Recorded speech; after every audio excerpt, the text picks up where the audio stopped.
Good evening, ladies and gentlemen. Good afternoon. Good morning. It's a weird hour for us. It's 5 o'clock in the UK. It's 9 a.m. in LA. All I know, it's Lockdown Series Volume 2, Episode 70. The player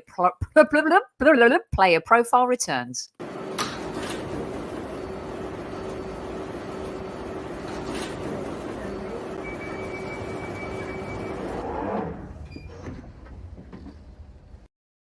Joining me once again in the house is my podcast brother, Mr. Super Kevin Campbell. Oh, how you doing today, Kev? Yeah, I've had a busy day. I'm good though. I'm really good, thanks. Yeah, it's Looking been forward manic. to this.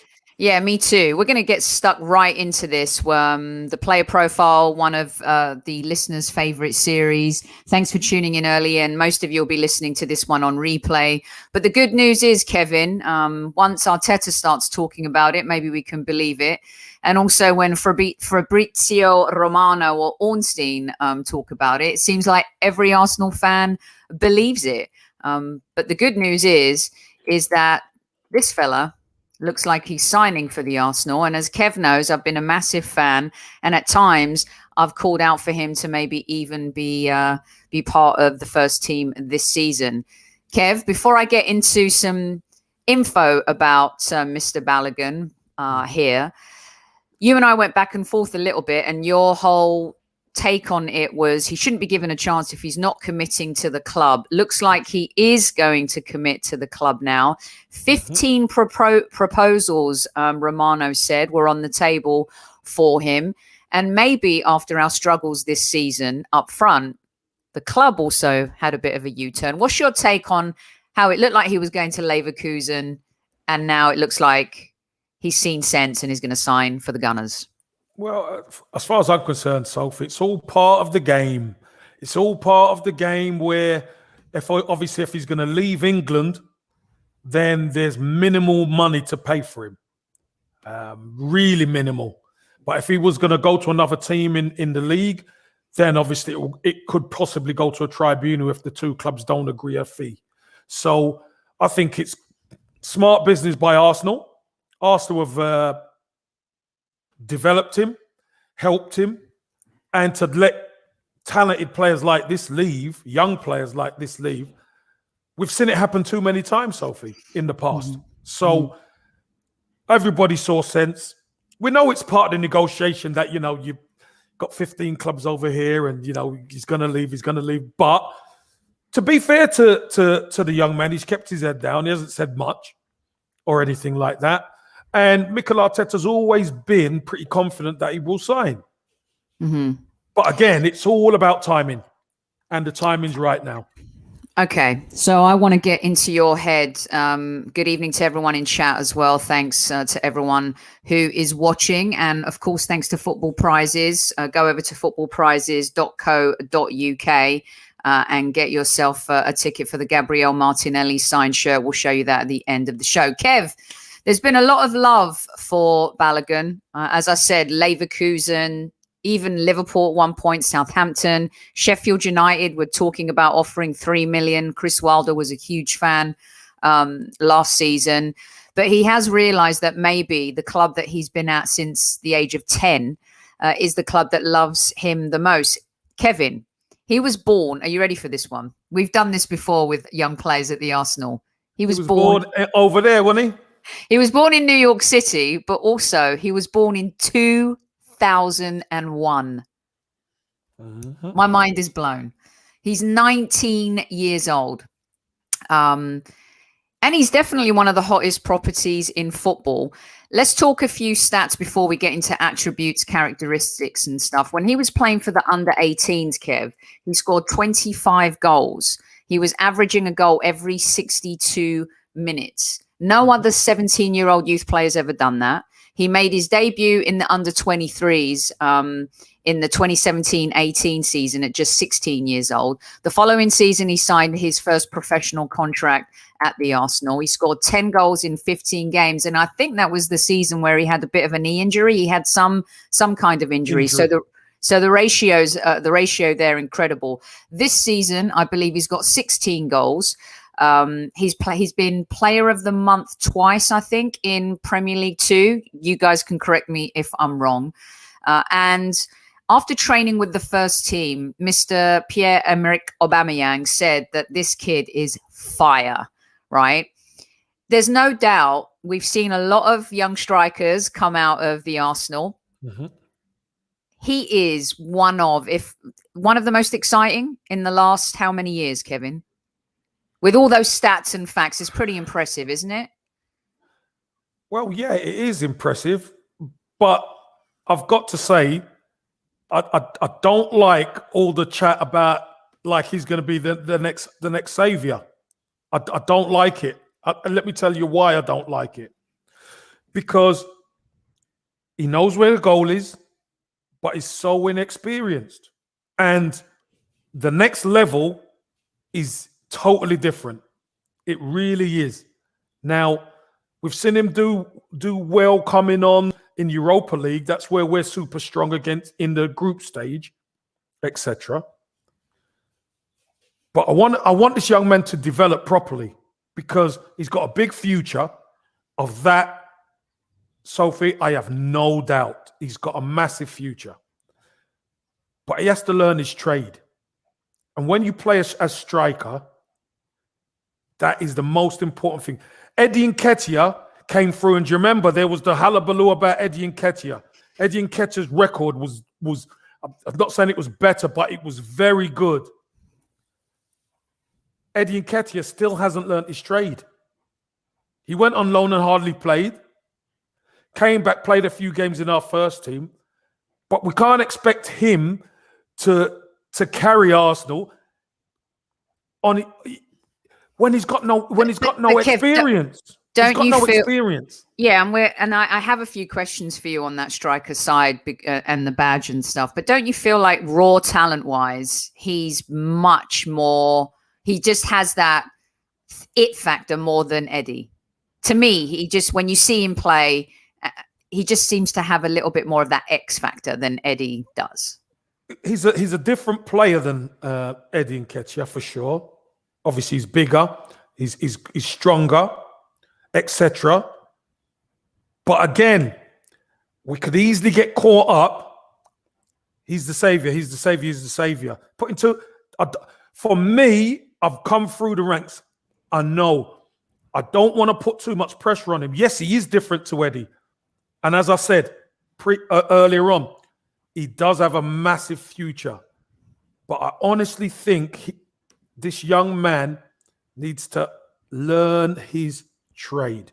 I really do. Okay.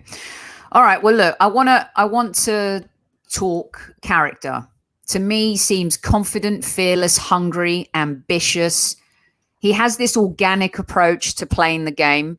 He has that striker arrogance that I believe you had one time. And I want to get to that striker role with you here, Kev. His player attributes, to me, on the clips I've seen him play, some of the U23 games, he has superb technique and control. He has the ability to dribble with speed. And you feel like he loves to dribble and go past players. You know, he's got that physical side of him as well, where, he can bully players to get past players, but in a creative way. He's got the pace. He's instinctive. His movement's impressive. It's like he starts every move when he's got the ball with the blank canvas. He seems to me the type of player that wants to paint pictures. He's also very composed, Kev, like very zen. He's got this uber confidence about him. He's a very versatile finisher. He can also do the spectacular and the simple, which I think is really interesting. And dare I say that this guy is a little bit of a mix. When I see him, he reminds me a little bit of you, Righty, and on. Now, I'm not saying he's you, Righty, or Henri, but he's got that below the fold strength where he can hold the ball up. I think he can learn that a little bit better as well. But he seems to have this. He can score from anywhere, I guess, is what I'm trying to say, which is why you, Righty, and Henri come into my mind. Yeah, Talk me through all of that. He's versatile. Basically, what you're saying is he's a versatile striker who he can cause defenses a lot of problems because you can mark him tight, he can beat you for speed. You lay off him, he can get it turned, and he can beat you on the dribble. He's physical enough that he can get hold of the ball, hold it and turn and hit shots. We've seen him score an amazing amount of goals, and different goals, I think, is what you're saying. And you're right. He does have that ability to do things off the cuff as well that can surprise defenses and defenders, which is great. For me, it will be interesting to see if Mikel Arteta starts bringing him through into the first team squad now. Now that he's signed, it will be interesting to see if he comes through now. Because if ever we need somebody else to maybe nick a goal, he might just be that type of player we need. So let me ask you this, Kev, because we talked character, we talked about his background, his attributes. Now we start to talk about where you are very vocal in the pressure of the badge. Now, you've been there. If anyone can tell me and the listeners about this, and you touched on it a little bit at the beginning of the show, but I want you to elaborate a little bit. It's all well and good scoring and being prolific in the under-23s, but then once the pressure comes and you're being part of that first team a lot more, you're given the opportunity, the pressure of the badge. Can he take? To me, I don't know what it is about him, and maybe I'm so hopeful because I think that he can be prolific in the first team, and maybe that's because we've been so bad. What would your advice to him be, Kev? You've been there, and you're right. We're putting too many expectations, but I think that when there's a talent like that, a little bit like Grealish and Foden and Greenwood and Rashford, that comes with the territory and the turf. What would your advice be to him as he makes this transition, hopefully? Learn as much as you can. You're in and around the first team, boys. Learn as much as you can. Ask as many questions as you can. And do the extra work on the training pitch. Do the extra work. Do the video analysis. Do all of that because sometimes when you play, you don't realize your positioning or where you are. And it's a lot different to under 23 football. First team football is a lot different. So basically learn the game. Again, I keep getting back to that. So learn the trade, learn the game. Because as I said, it's a lot different at under 23 level than it is at first team level. And if this young man's going to make an impression with his huge talent, he's tremendously talented. So he's going to have to learn the game. That would be good advice as well. He seems to be a sensible kid, a lot like ESR. And I mean, these kids, they're young men now, but they've been at the club since they were so young. It just shows you kind of like the lifestyle training that they get, these younger players coming through, the Azizes of the world, the Baloguns, the ESRs, the Sakas. Arsenal are probably one of the first clubs to ever really engage the younger players in media training. So when they come through, they know what they're talking about. They know how to behave and act. But where is he in the pecking order? Because I think John Jules is on loan at Doncaster still. It seems like he's climbed the ladder. What does this mean for the pecking order next season, Kev? How do you see this going? Well, next season, we're still not sure who of the strikers are going to actually be there. But one thing I do know is with him signing the contract, it's either he's going to be in and around it, or they're going to get him out on loan. They're really going to get him out on loan because the quicker he plays first team, I said this about Eddie Nketiah, if you remember, so the quicker these boys play first team football, because Balogun hasn't played two games back to back for first team. So if he's not done that, we can't really say we expect him to go into the Arsenal first team and carry the mantle of the club. That's asking a bit too much. But what he needs to do, he needs to play first team football to understand it. Now, whether that's at first getting minutes off the bench, up until Christmas time, New Year, maybe that's the bit that might happen. But if it was me, I'm sure there's going to be some moving and shaking and changing going on in the summer. Obviously, Lacazette might not be there. There's talk of them bringing in Edouard or somebody like that. And if they bring in a striker like that, he's going to play. That's for sure. So yeah, to me, I think it's very interesting to see how this team's going to look like next season. You know, are you going to see the Gabriel Saliba partnership? Are we going to have a new right back? Kieran Tierney hopefully fit at left back. Some interesting stories flowing today about Leno. Is it going to be Xhaka and Partey in midfield? It feels like the Xhaka videos was a little Arsenal PR yesterday to me, Kev. Hey, listen, well, I did try. I don't know if anybody saw it on Monday Night Football. Tell him, Kev. I did try and let's just say smooth, smooth the way for Yves Bissouma to come to Arsenal, because I said I heard he's an Arsenal fan, and we'd welcome him at Arsenal. So, Kev, you were actually the love for you to subliminally send a message to Bissouma on the biggest night of football in England was absolute genius. By the way, and thanks to all 155 of you tuning in at a different time for us. This is not our usual time slot. It's a crazy week, Champions League football. I'm also covering MLS here as well. Actually, I'm going to be chatting to Carlos Vela today. Really? Old Arsenal boy, yes. Yeah. He's doing well though, isn't he? He is. He's done well out there. Yeah. It's a Chicharito, Carlos Vela kind of day today, Kev. Right, really, Yesterday it was Matthew McConaughey. People want to know your opinion in the chat about how you rate him because you've been skeptical. Like you said, you can't really tell unless he goes out and he's competitive. So your take would be he needs to go out on loan. I want to see him play for Huddersfield like ESR did. I want to see him go to a Doncaster, or I want to see him play for a championship team. Tell us. Here's the thing, Sophie. I want him to learn his trade, but he's only 19, so he's got time. What might happen is Mikel Arteta starts bringing him involved with the first team at the start of next season. He's not going to be starting, but he'll be coming off the bench, looking hungry. Maybe he could make a difference in certain games when we need a lift. And then come January, it might be the time to loan him out. Or you loan him out to start with. Because I'm sure there'll be plenty of teams who'll take this young man. Plenty of teams. I just think as a striker, it's different. Martinelli has played a lot of games in Brazil.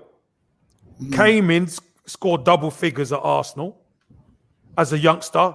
Shook everybody. Martinelli isn't even used to playing as a striker in England. He needs to learn that. Balogun is a striker by trade, but he's not played at first team level over any stretch of time. So I think we'd get the best out of him if we take our time and nurture him. Of course, we can chuck him in at certain times, not a problem. But I really think he needs to learn how to be that striker. If he's going to be a number 9, it's a lot different than that 23 football. Let me tell you, Sophie, because it's a lot more physical. And then he's got one thing he's going to have to learn. He's going to have to learn to take the bumps and bruises of the bigger, stronger centre halves. Because in under 23 football, you're dealing with a lot of players who are learning their trade. In the first team, you're playing against men, grown men, who know all the tricks. Know all the secret arts of how to hold you and lean on you. When you go down, they drop on you. They know how to do all that to try and slow you down. But he's going to have to learn that, as well as maximizing his talent. Arteta and Edu have proven in the past that they can convince players to sign senior players even without Champions League football. Remember that press conference where you and I had that conversation where Arteta said he wanted Balogun to sign, but he said he's not sure about the agent, Kev? Yeah. Do you think that as much as Arteta and Edu had to do with this and other signings, of course. They have to convince players to sign. They've got to sell a vision. They've got to sell something that, a player can see the path to success at the Arsenal.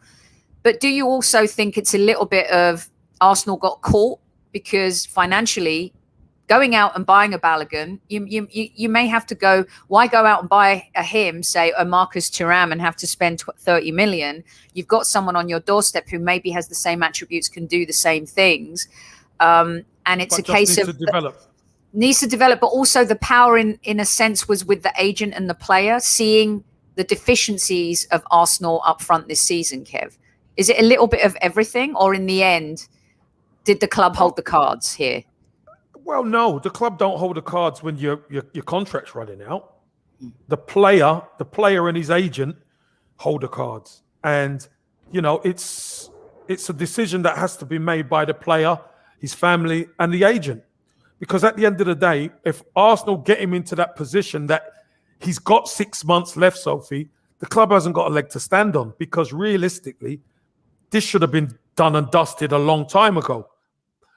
But sometimes with younger players, what the clubs do, the clubs take it down the road because they want to see how things start to shake out in the end. Because realistically, Balogun maybe wants to stay. Okay? Just think about this. Maybe he wants to stay. But because the negotiation, he's leaving it to his agent, because it hasn't gone according to plan, then obviously the agent's going to do his job. He's going to go out there and find out what's what and who wants him, etc., etc. Then obviously he accumulates all these offers, and then Arsenal turn around and say, okay, let's sit down. So, great, I've got 15 offers on the table, I know, for Balogun. So I go and sit down with Arsenal, and I'm getting offered X, Y, Z, this, that, the other. And now it's negotiation. Arsenal now know how the land lies. Because before they didn't know how the land lied. What they might have done, they might have made him an offer that they thought would have been derogatory. We don't know. But what the club's done, smart, they've gone on, they've spoke to the kid, they've said the right things. We want you to stay, we want you to stay, we want you to stay. I know your agent's going to go and find out what's going on. And at the end of the day, that's why they didn't direct it at Balogun. Mikel Arteta directed it at the agent. He's not sure about the agent. But now, when the agent has all the answers, then it's a matter of come and sit down. So they've sat down and worked it out, which is good for the club, good for Balogun and his family. This is the best outcome, Soph. It is, because you've been in this situation and we've seen the picture of you with your mum and your sister when you signed, and being part of a club, being part of a community and a belonging, and understanding that, moving on grass isn't always greener on the other side, Kev, no matter what those offers might be. And, I think one of the things that is encouraging here for me is that we are in a very difficult financial environment. COVID has changed everything. We're already struggling without the Champions League football money now after 5 years. It's been difficult. We've got owners who invest, but they're not aggressively investing over and over, like getting 3 or 4 players so we can build a team like every transfer window. To be the best, yeah. To be the best. But we have invested, and we continue to invest in our academy, in the younger players. These are players that have cost the club a lot of money along the way, haven't they, Kev? You can tell it Saka, ESR, Aziz, and Balogun, players like that, nurturing them, looking after them. Obviously, they believe in them. Is there a chance next season that the emergence of such talent now, Kev, we've got this almost golden generation coming together that's going to take years to come to fruition, but are they also potentially saving the club millions of money? Like if you go out and get an Aziz now, if you go out and get a Balogun, if you have to go out and forget Saka and ESR right now, but those on the periphery now that are on the subs bench, Balogun trained, I think Magic Mike was saying in chat that he trained with the first team today. How much is that helping the club? But also, is it an excuse for the owners? Look at these players we're coming through. Remember that conversation we had? Yeah, look, I think any club worth their salt has good kids, right? Has a good youth system. Now, if you've got exceptional talent in there, sometimes this has been leveled at certain clubs, Sophie, that the young talent don't get a chance. So if you put in good vast amounts of money into your academy, you want to see the fruits of it. So it's not to the detriment of the owners. It's good that the owners have put the money in, got the training facilities right, etc. That the likes of Smith Rowe, Saka, Martinelli, obviously he's joined, but he's kind of young, so he's kind of in with them. Your Balogans and your Aziz and these types of players. You need them to come through because ultimately, yes, will it save the club money? You're damn right it will, Sophie, what's the point in going out spending 50 million quid on a striker when Balogun might be the answer to a 50 million pound problem? Mm-hmm. But we just have to develop him, put him on the right. Could you imagine a front three of Martinelli, Saka, and Balogun with Smith Rowe in the hole? Do you understand what I'm saying? Yeah. That is homegrown, and that is a young lad bought from Brazil to join that group. Balogun's licking his lips at what you're saying right here, Kev. I mean, when I say it, it excites me, Sophie. I'll be honest with you. It is exciting. But just like anything, you know me, I like to pump the brakes a little bit, especially on Balogun, the striker, the number 9, because that's the hardest position to play because a lot of the time you're back to goal. And them defenders get a free hit at you. So... And like you said, it's a completely different scenario playing in the under-23s, coming into the first team as well. So, Kev, it's until obviously we see him in front with the shirt on and Arteta and signing everything. It does seem like for Arteta to say what he said, it's pretty much a done deal. Do we agree? Yeah, I'd like to think so. I think Arteta doesn't usually speak without things being done. And do you know what, Soph? I've got to give him and Edu credit. I've got to give them some credit because I was skeptical whether Balogun would sign, if I'm honest with you. This hasn't been a great season for us so far. We're still obviously in with a shout tomorrow of getting through to the next round of the Europa. But obviously Balogun hasn't seen any game time.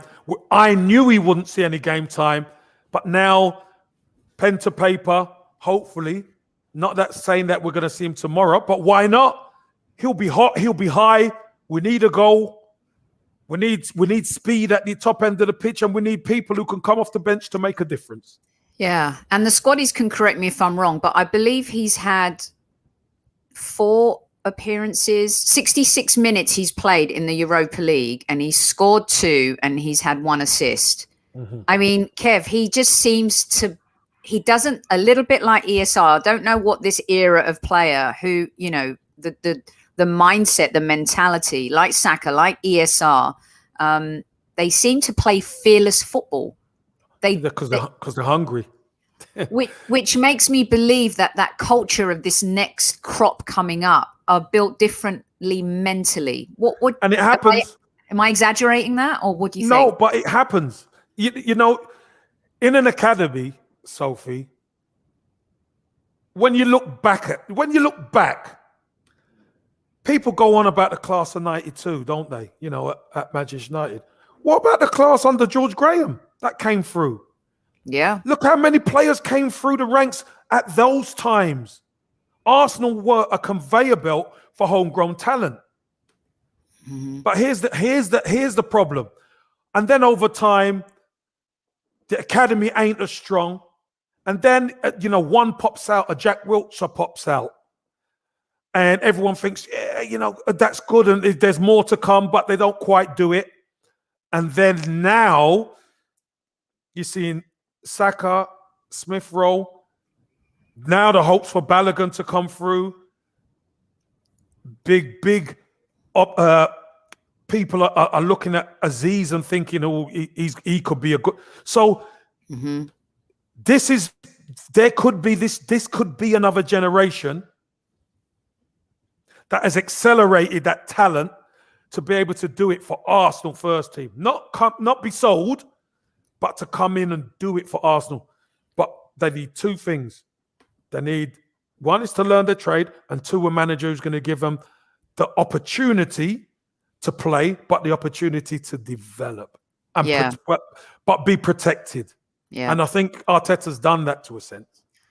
Yeah, and Don one, of course, Ashley Cole. I'm just saying sparingly, one pops out. One, like Ashley Cole popped out. That was but Jack Wilshere, he was the one who came out of his crop. Yes. But so often, sometimes, you get 4 or 5 and it saves the club 200 million. This to me feels a little bit like it feels like that era, that kind of homegrown. Touch some wood, I tell you. Yeah. And homegrown, I usually, If these boys could come through half as well as that crop, and then my lot at the tail end of it to come through with the likes of Ian Selly and Ray Parler and Flatsy and all these guys. Yeah. It's a special time. I feel it is. And I say homegrown, of course. Balogun was born in New York, but he is a citizen of he's a British citizen. And he's played for the US and England.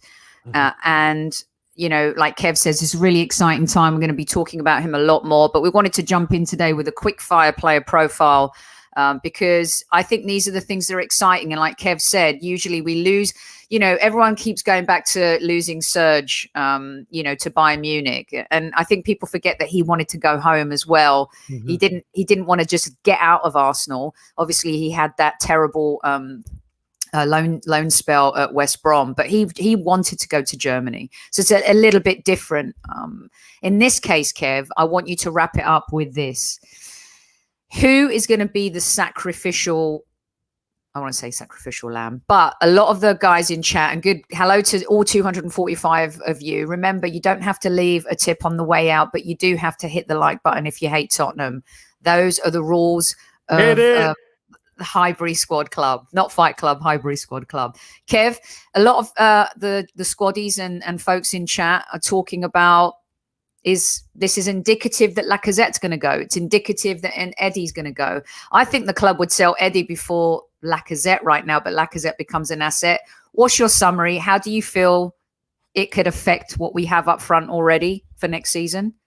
Yeah, well, I think Eddie's the one who is most at risk, because I think Eddie takes up a spot that the physical Balogun can take, and he's probably got a lot more attributes to play up front. Although Eddie's a poacher, I think we need a bit more than being a poacher. We need somebody who can do multiple things, and I think Balogun has got the talent to do it. Although he's younger, I still think if they're going to commit to himself, then you've got to give him a chance. Do you know what I mean? If they're going to commit to him, then they're going to give him a chance. And I'm not saying that Eddie's a bad player, but we've been talking about being ruthless, and we've been talking about assets. Sometimes we're going to have to sell some of the assets in order to do some business. And Eddie might fetch some decent money. Well, because Kev, you when you think about the fact that Maitland-Niles has got to come back, you've got Willock that's going to come back, you've got Kolasinac that's going to come back. You're wondering. I think Chambers looks like Arteta wants to keep him. You're talking El Neni might sign a new contract. You're talking about drumming up money as well to kind of get that creative player that we need. The right back position we've talked about. Cover for Kieran Tierney as well. So utilizing the assets that we have, nickel and diming Del Boy style, because it's a tough market for Arsenal. So they've got to make some shrewd shrewd moves. And the UK, and the UK homegrown players, the market dictates more money. I don't agree with it. I don't agree that Maitland-Niles could be sold for 25 and then you'd only get 8 for El Neni. When El Neni's has played at for Egypt and international, an international and stuff like that. But that's just the reality, isn't it, Kev? That's what we're dealing with. And obviously, because it's in England, there's no overseas thing or anything like that. He can come in and he's one of yours. If you sign an English player, he's one of yours. It's done. But we have to box clever. We have to raise funds. The squad needs revamping, and we've got to use whatever resource we can to make those moves to be more consistent, because that's what's killing us. It's us. Yeah. It's our inconsistency what's killing us. Not that the players don't have talent. It's that they're so inconsistent.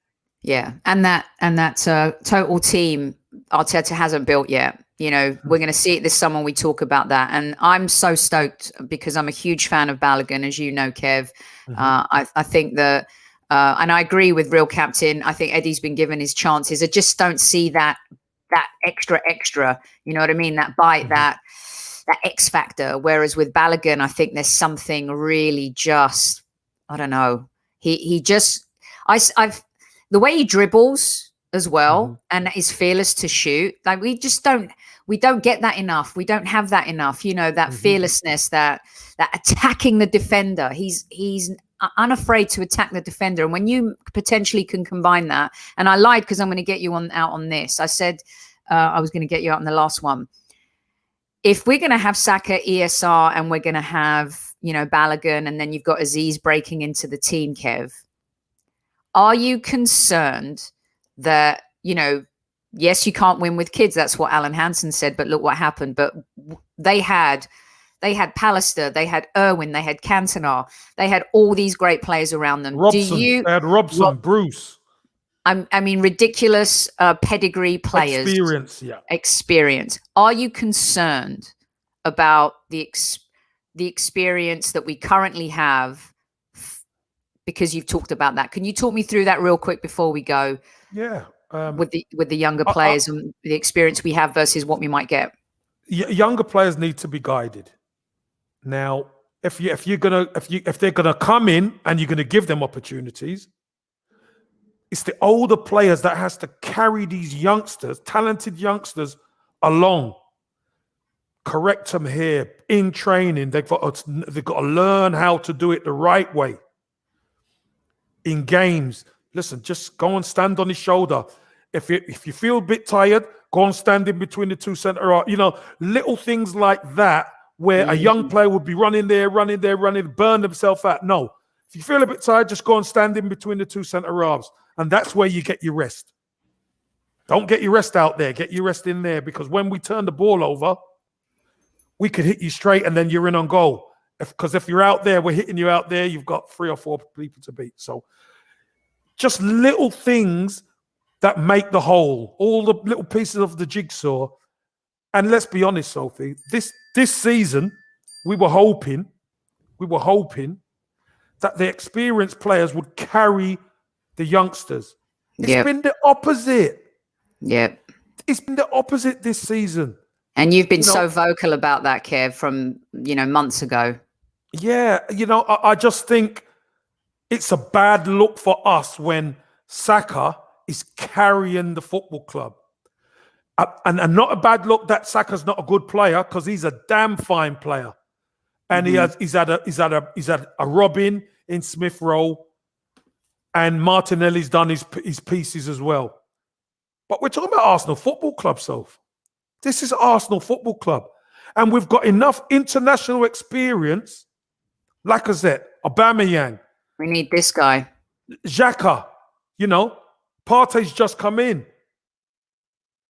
These guys haven't done it. I keep hearing Xhaka's been our best player. Well, where? Where was he earlier on in the season? So this is an Arsenal problem that has to be addressed in the summer.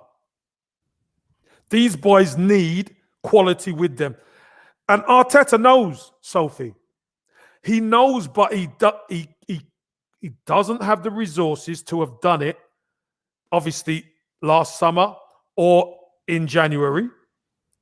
But we're going to find out a lot more this summer. And do you know what? If we win the Europa, brilliant. If we don't win it, I think he's still going to get the time to be able to make this team and change this football club. That's what I believe. Agree with Mark. Casey spitting facts again. Totally agree. I know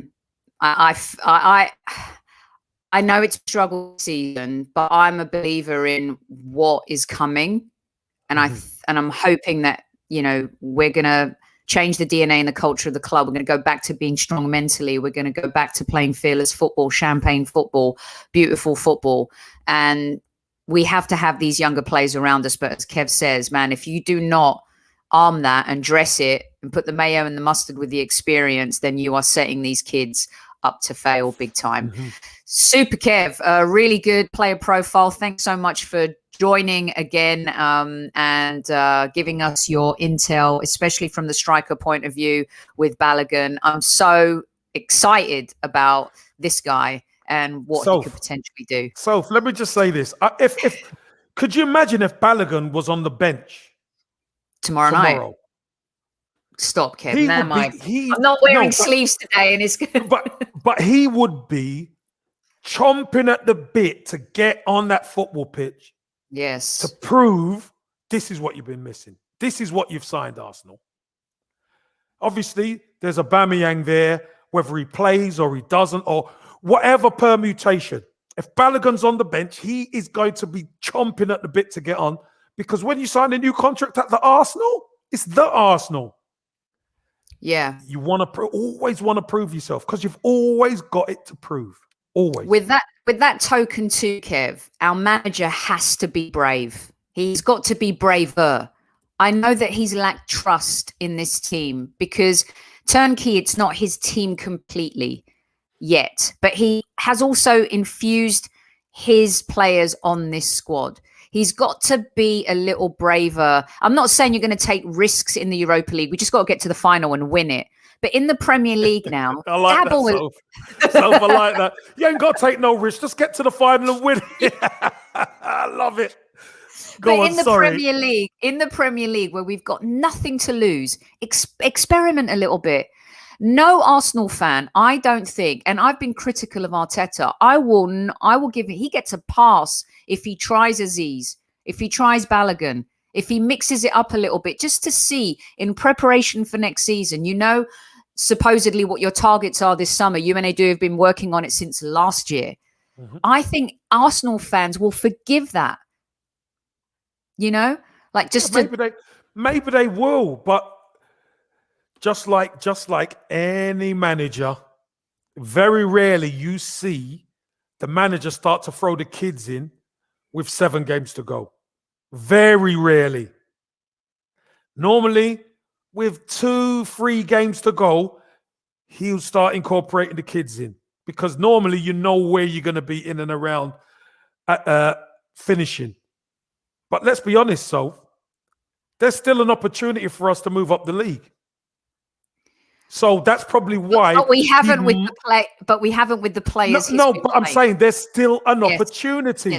Yes, there is. You're right. So when you mentioned about taking risks, if we put the kids in, we stand more of a chance not to get higher in the league, because they're learning.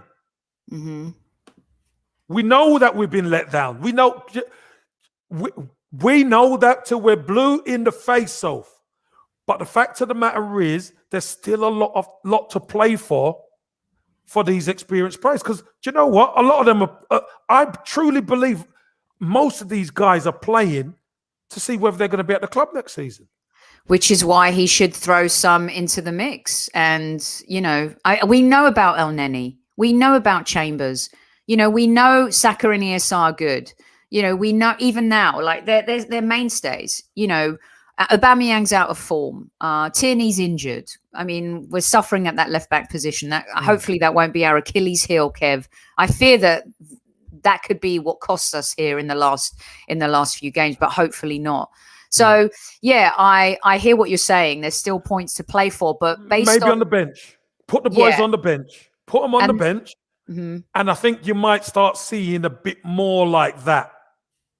And actually, armchair support, it's not playing it safe. It's not. It's just the fact. This is what happens. Managers very rarely. You look all around the league. Very rarely you see managers throwing the kids in. Yeah. Come the last few games, then you might start seeing them blood in one or two. Yeah. Because there's when everything truly is lost, maybe. Yeah. Because you know what, Sophie? There's every position in the Premier League is money.